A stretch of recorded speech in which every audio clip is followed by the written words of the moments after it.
de esta sesión y este taller que esperamos aclare algunos de los aspectos de la resolución.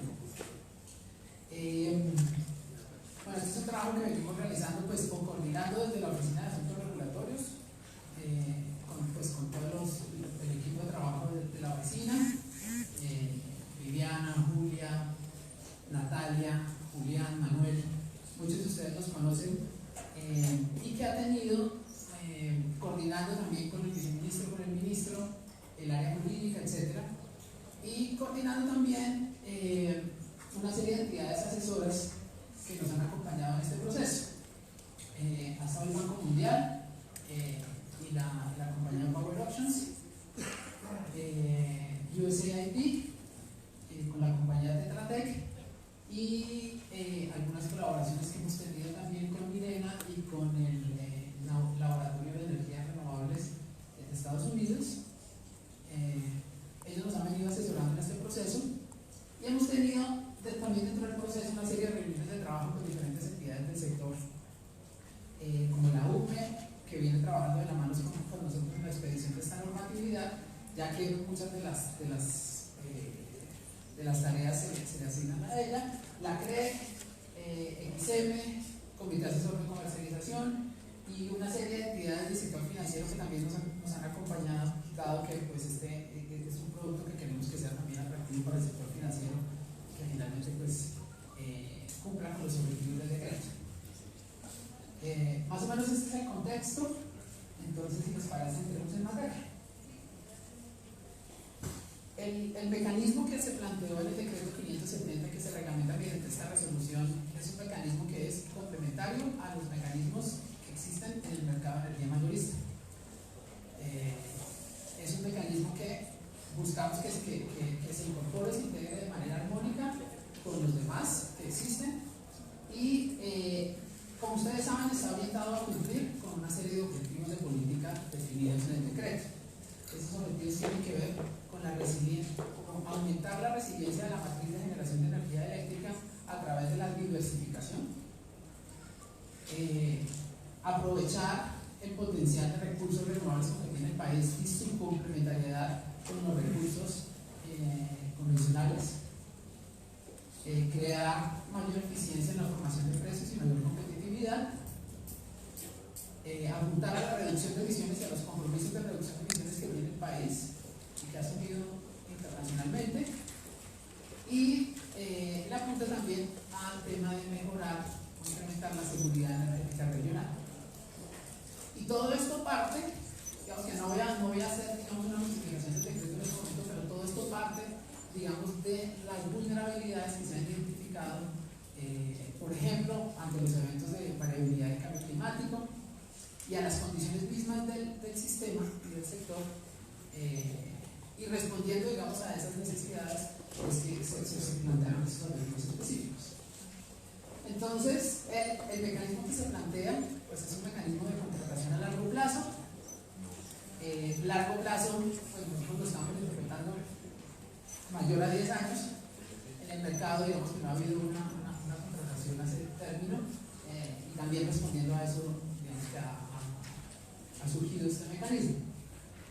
Es un mecanismo que se va a ir implementando, digamos que para el cumplimiento de los objetivos para los cuales se definió, lo va a hacer de forma gradual y periódica. Digamos, no se espera que esto sea una aplicación súbita, con una gran cantidad de energía a transar, sino que sea de una manera gradual y periódica, y que para eso la UPE nos ayude en los análisis de expansión, dando las señales adecuadas, analizando de acuerdo a cómo está la matriz, de acuerdo a cómo se desarrolla el sistema en el tiempo, pues vaya analizando cada vez en sus planes de expansión cómo se van cumpliendo los objetivos de política que se trazó el gobierno en el decreto 570 y si es necesario o no realizar, digamos, o ejecutar en algún momento dado el mecanismo. Además, estos son compromisos a largo plazo. Por ejemplo, el compromiso de emisiones se tiene que cumplir a 2030, y digamos que uno no esperaría que de manera súbita, en una sola asignación, por ejemplo, del mecanismo, uno pensara en cumplir o en desarrollar proyectos para cumplir el objetivo en 2030. sino que fuera de manera gradual y respondiendo al mismo desarrollo del sistema. Periódico, entonces, en la resolución se establece que en cada plan de expansión la UNE verá esas señales al ministerio y el ministerio tomará la decisión de ejecutar la subasta o no. Eso ya voy a entrar un poquito más en detalle en un momento. Esta diapositiva, que es está un poquito pesada, muestra el paso a paso de la aplicación del mecanismo, desde su definición hasta su ejecución y asignación específica. Entonces empezamos con una versión final del mecanismo, que es la resolución del ministerio, que precisamente está en consulta en este momento. Empezamos con la expedición definitiva de esa resolución. A partir de ahí, con base en una información que dan los análisis de la UCME y que se toma además agentes del mercado, por ejemplo XM, el ministerio toma la decisión de realizar la subasta. Esta información, digamos, a qué hace referencia a el cumplimiento de los objetivos del decreto 570, hace referencia a los proyectos, digamos, que están en el mercado, digamos, que están en desarrollo o que se piensan desarrollar, hace referencia a la demanda, cómo está creciendo, a la contratación de esa demanda, a qué plazo, etcétera, y con base en eso el gobierno toma la decisión de realizar la subasta. Y en esa decisión, digamos, define unos parámetros específicos, define unos pesos de los criterios para el cumplimiento de los objetivos. Entonces yo tengo los 5 objetivos que definió el decreto 570, tengo unos criterios para valorarlos, y en esa decisión que toma el ministerio al decir si va a desarrollar la subasta, define cuáles son los pesos que van a tener en la evaluación esos objetivos. Y esto teniendo en cuenta, por ejemplo, que estos objetivos se pueden cumplir en diferente nivel o en diferente magnitud con el paso del tiempo. Entonces, por ejemplo, si debido a la ejecución de una subasta de expansión del cargo por confiabilidad se incorporan más proyectos, por ejemplo, de carbono, de gas al sistema, y tenemos, por ejemplo, mayor presión en el cumplimiento del objetivo de reducción de emisiones, posiblemente ese sea un objetivo que tenga más peso en la evaluación de esos criterios. Entonces, ese es un punto que también se define. Se define el umbral de aceptación. Es un concepto que vamos a ver también más adelante, pero que está relacionado con una calificación mínima que tienen que cumplir los proyectos para poder entrar a competir en la subasta por precios. Ya lo vamos a ver un poco más en detalle más adelante. Define una demanda objetivo a transar en esa ronda del mecanismo, en la ejecución de esa subasta, que es un valor realmente indicativo, porque, como les acabo de pues no lo dije, creo que me pasó, pero es un mecanismo voluntario. Pues digamos que acá no vamos a poner una meta ni vamos a obligar a la demanda a comprar una proporción de energía proveniente de los proyectos que permitan cubrir estos objetivos, ni nada, es un mecanismo voluntario. Entonces, vamos a definir como es un parámetro más de control para esa gradualidad y periodicidad que les mencionaba, que es un valor indicativo de la demanda objetivo que se quiere transar en ese momento de ejecución del mecanismo. Y también tiene la minuta del contrato, que es el producto estándar, básicamente, que se va a subastar en ese mecanismo. Después, una vez el ministerio expide esta resolución, la UCME ya recibe el mandato, la UCME expide unos prepliegos, realiza unas reuniones de aclaración, saca unos pliegos finales, los agentes hacen una manifestación de interés y pasan a una etapa de preclasificación, tanto generadores como comercializadores. Ya vamos a ver más adelante, esta es una subasta de 2 puntas, donde van a poder participar generadores y comercializadores, como vendedores y compradores. Y en la etapa de precalificación, cada uno de ellos se precalifica desde diferentes puntos de vista: técnico, legal, financiero para los generadores, legal y financiero para los comercializadores. Esto básicamente es como se hace pues, en cualquier tipo de mecanismo similar a este.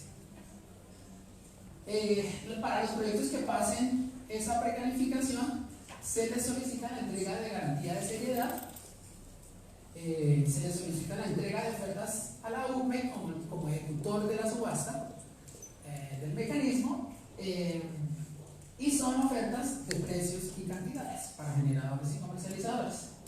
Y la CREG establece, pues entrega también un sobre con el precio techo. Esto va a ser una subasta de sobre cerrado inicialmente. No significa que tenga que ser así para siempre, sino que inicialmente pues creemos que esta es, digamos, por la simplicidad y por la practicidad, es el mecanismo que se adecua mejor en este momento. Entonces ellos hacen sus ofertas en ese momento, entregan sus sobres cerrados, los proyectos pasan a una calificación. Esa calificación se hace con base en los objetivos del decreto 570 y los criterios que se utilizan para cuantificar esos objetivos. De esa manera yo puedo establecer, bueno, aquí hay solo 4, en el decreto hay 5 objetivos. Aquí está resiliencia, complementariedad, seguridad energética regional y reducción de emisiones. El objetivo de competitividad y eficiencia en la formación de precio creemos que se puede cumplir con el diseño mismo del mecanismo. Es decir, si el mecanismo garantiza que haya competitividad, que sea abierto para todos, que haya la misma información, etc., y si hacemos un mecanismo eficiente, pues ya estamos introduciendo en el mercado un componente de eficiencia en la formación de precios. Entonces, ese lo tuvimos de esa manera. Pero los proyectos específicos sí los calificamos con respecto a estos 4 criterios para cumplimiento de los objetivos. Finalmente, recuerden que al principio se definió un umbral. Después de la calificación, los proyectos que estén dentro de ese umbral pasan a la siguiente y pasan ya a competir por precio en el mecanismo de asignación.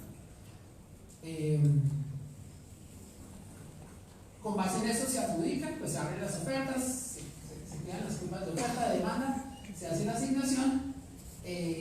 Los proyectos adjudicados se firman contratos y se entregan garantías. Pues por ejemplo, la garantía de seriedad en ese momento ya deja de aplicar y aplica las demás garantías, construcción, de pago, de cumplimiento, etc. Y ahí termina el proceso de subasta como tal, el proceso de aplicación del mecanismo. Después de eso hay otras tareas, por ejemplo el seguimiento a los proyectos y otra cantidad de cosas que se tienen que hacer, pero hasta ahí tenemos ilustrado acá. Se me pasó a decirles que les vamos a pasar un formatico de preguntas para que a medida que vayan surgiendo, pues mientras llega el formatico vayan anotándolas por ahí, y cuando hagamos el break, la sesión, voy a hacer una presentación, digamos, magistral y me van a ayudar en este caso también la UCME con la evaluación de los objetivos y los criterios, y van anotando las preguntas en esos formaticos para, después del break, comenzamos la aclaración y la resolución de las preguntas. Listo. Entonces entremos a uno de los primeros elementos que se tiene en cuenta en el mecanismo, que es, digamos, la evaluación del mercado. Y esto hace parte de las señales que recibe el Ministerio para la toma de decisión de si se hace la subasta, si se abre la subasta o no. Entonces, una información importantísima es qué proyectos hay en el país, qué proyectos se están desarrollando, en qué estado están, y por ejemplo no lo podría ver a nivel de cómo está en este mapa, de los que tengan, por ejemplo, concepto aprobado de conexión. Esto es lo que estamos ilustrando acá, pero puede ser uno de los factores o de los aspectos que el Ministerio analice para tomar esa decisión. Y aquí, por ejemplo, entonces vemos qué proyectos, qué número de proyectos y qué capacidad y tecnología y en qué región ya tiene, por ejemplo, concepto aprobado de conexión. Y eso ya nos da desde la oferta una señal del mercado que podemos tratar de cubrir con ese mecanismo. Después nos pasamos al lado de la demanda y podemos analizar con base en la información disponible cómo está contratada la demanda. qué porcentaje de la demanda está contratada, a qué término y qué porcentaje no está contratada, que es otro de los elementos que complementan el análisis del mercado. Entonces, dependiendo, por ejemplo, de qué nivel de demanda y a qué plazo esté contratado, pues uno puede definir, o el ministerio tomará la decisión de definir cuál es esa demanda objetivo o indicativa a transar en la subasta. Este es otro elemento. Adicional a esto, tenemos los objetivos, el cumplimiento de los objetivos del decreto 570 y el estado del cumplimiento de esos objetivos en el momento en que se vaya a tomar esta decisión. Entonces, por ejemplo, en los planes de expansión de la UME esperamos tener las señales adecuadas para decir, por ejemplo, estamos en un nivel de cumplimiento de emisiones, que es, ya por ejemplo eso la UME lo analiza en sus planes de expansión y establece para el año 2030 o el horizonte de planeamiento que analice cómo se está cumpliendo ese objetivo. Y si efectivamente con el desarrollo dado del sector y el desarrollo proyectado que se plantean en los diferentes escenarios, cómo se está cumpliendo ese objetivo. Con base en toda esa información, el ministerio va a sacar demanda objetivo, pesos de los criterios y el umbral de aceptación para los proyectos que competirían en la asignación por precio. Entonces ese es un primer punto que es importante aclarar, y es, con base en toda esta información, cada año, se plantea que esto sea cada año, después de la expedición del plan de expansión de la UCME, con base en toda esta información el ministerio tome la decisión de realizar la subasta o no y defina estos parámetros. Entonces, en este punto le voy a dar la palabra a la UCME y a los consultores que las están acompañando para que nos expliquen un poquito y entren un poco más en detalle cómo en los planes de expansión se está analizando la incorporación de estos objetivos y cómo se está revisando el tema. Entonces, Javier o David.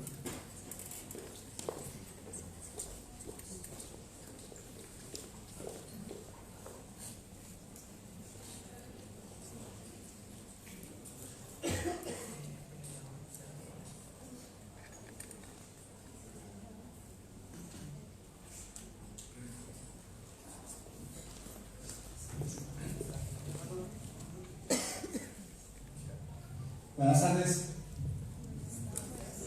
La presentación que vamos a hacer en estas diapositivas que siguen tiene que ver con un trabajo que estamos haciendo para la unidad de planeación. Es parte de los esfuerzos de un equipo de trabajo que está conformado por la doctora Patricia Mejía, el doctor Andrés Carmona y el profesor Rafael Bautista de los Andes. Es soportado por el BID y lo hacemos, como le mencioné, para la unidad. El objetivo del trabajo, y por esa es la razón que estamos acá, tiene que ver con la implementación o la incorporación mejor de los objetivos del decreto 570 en el ejercicio de planeamiento indicativo de la generación. Esa, digamos, es el contexto. Obviamente, como ustedes saben, como lo presentaba Camilo, hay dos distinciones en el decreto. El decreto plantea los objetivos que por un lado deben ser incorporados en el planeamiento, que es la labor que estamos apoyando a la UCME, y por el otro deben incorporarse a través de las subastas de contratación de energía de largo plazo, que es lo que nos queda en la reunión hoy. Entonces, digamos, quería referirme nuevamente a los 5 objetivos para destacar algunos aspectos que son relevantes en el ejercicio que estamos haciendo, repito, de incorporación en el planeamiento de la UCME. El primero, que tiene que ver con resiliencia, es un concepto amplio. Ahorita nos vamos a detener un minuto en el mismo, pero hay algo importante que ya el decreto, y es que el decreto dice, bueno, que es la matriz de generación. Resiliencia es un concepto que se podría extender incluso a la infraestructura de transporte. Acá está cerrado, digámoslo así, a la generación y enfocado a eventos de variabilidad y cambio climático. Eso tiene una implicación importante en el ejercicio que se está haciendo de planeación. El segundo, promover la competencia, aumentar la eficiencia en la formación de precios. Ya Camilo también hizo una referencia en su momento en su tratamiento en virtud de la subasta. es complejo, más adelante hacemos un par de observaciones al respecto. Tercero, que es mitigar los efectos de la variabilidad y cambio climático, pero acá, y es muy importante porque el Ministerio también lo está teniendo en cuenta en su resolución, en su proyecto de resolución, y es que hace referencia a la complementariedad de los recursos energéticos renovables disponibles. Digamos que ahí se va de alguna manera delimitando el alcance del concepto que plantea el decreto, al igual que lo hizo en el tema de diversidad, de resiliencia. El cuarto, el desarrollo económico sostenible y fortalecer la seguridad energética regional. Desde el punto de vista técnico es un poco más claro y más fácil para abordar. Y el último, la reducción de emisiones, obviamente en el marco de cumplir los compromisos del COP21 del país. Digamos, es lo que quisiera resaltar de los objetivos, para entrar ahorita rápidamente a dedicarle unos minutos a cada uno de ellos. La siguiente, la situación actual. Una más, por favor. Entonces, lo primero que hay que decir es que el ejercicio de planeamiento indicativo de la ONE ya de alguna manera incorpora algunos de estos conceptos. Es decir, no es un ejercicio que arranque de ceros desde la perspectiva del planeador para introducir esos objetivos que ha planteado el decreto en su planeamiento indicativo de generación. Este es el procedimiento que existe hoy en día, que se aplica, lo tomamos del plan preliminar 2017-2031. Entonces digamos que hay una gran etapa inicial donde se evalúa la situación actual, los escenarios de demanda, los escenarios de oferta, las plantas existentes, las plantas en construcción, una serie de criterios, se hace un análisis de confiabilidad y se definen unos escenarios. Entonces, digamos, tiene una situación actual sobre la cual se hace una proyección, se define cuál es la situación de confiabilidad de ese escenario o línea base, por decirlo de alguna manera, y luego se construyen los escenarios.